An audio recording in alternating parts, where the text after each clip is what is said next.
জয়গুরু। শ্রী শ্রী বড়মার জগৎজননী বড়মার জন্ম মাহাত্ম্য পাঠ করছি আজ বড়মার জন্ম মাহাত্ম্যের কথা। কোজাগরী প্রভাতেতে ত্রিনয়নী স্বপ্ন দেখে, লক্ষ্মী পূজা হয় তার গৃহের মাঝে। লক্ষ্মী মায়ের ঝাঁপি হতে তেজময়ী রূপেতে বের হলেন অভিনব সাজে। গৌর বরণ দেহ ধরে লাল পরি শাড়ি পরে, আলতা শোভে চরণ তলে নানা অভরণ সঙ্গে, নূপুর বাজে তরঙ্গে ফুটফুটে চেহারায় টলটলে। হাসি মুখে ধীরে ধীরে লক্ষ্মী মায়ের রূপ ধরে বিলীন হলো মায়েরও গর্ভেতে। সঙ্গে সঙ্গে গর্ভ ব্যথা, নিদ্রাভঙ্গ হয় মাতা, কন্যা জন্মে আনন্দিত রূপে। রূপেতে তুলনা তাই বর্ণনা নাহি যায়, কোটি তারা চন্দ্র সূর্য সম। চাউনি বিজলি মাখা যেন সেই স্বপ্ন দেখা, দেখে প্রায় প্রাণ জোড়াইল মম। দেবমণি মনোহর রূপে গুণে সুন্দর, স্বর্গ পরি গোলোকে দেবলোকে।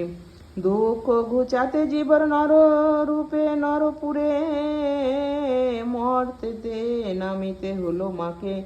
জীবেরও লাগিয়া এলেন শ্রী শ্রী লক্ষ্মী বড়মা হলেন নারায়ণের সাথে লীলা প্রচারে। দীন ও সেবক দুঃখ হরণ লয়ে সেই পদে শরণ, রচিয়া ভাসে আনন্দ তীরে।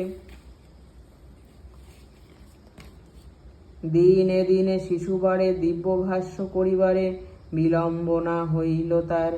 খেলাধুলায় মুগ্ধ করে সবাইকে আপন করে, ছিল তার মহিমায় অপার। রাম ও গোপাল পিতা তার চিন্তা করে বারে বার, এই কন্যা কোথায় দেব বিয়ে। বিয়ে দিলে লক্ষ্মী তারে চলে যাবে ঘরে ছেড়ে, বিরহেতে থাকবে কাকে নিয়ে। 8 বর্ষ বয়সেতে ত্রিনয়নী মাতার সাথে, লক্ষ্মী মাতা যান স্বামীর বাড়ি। উপনয়ন উপলক্ষে আসেন সবাই সেই কক্ষে, পাশাপাশি ছিল ঠাকুর বাড়ি। হরি ভক্তি অভিলাষী কৃষ্ণ সুন্দরী অসী, সরসী দে সরসীর হেরিল তখন। রূপে গুণে মুগ্ধ করে যান তারা বাড়ি নিয়ে, মনে মনে ভাবে অনুক্ষণ।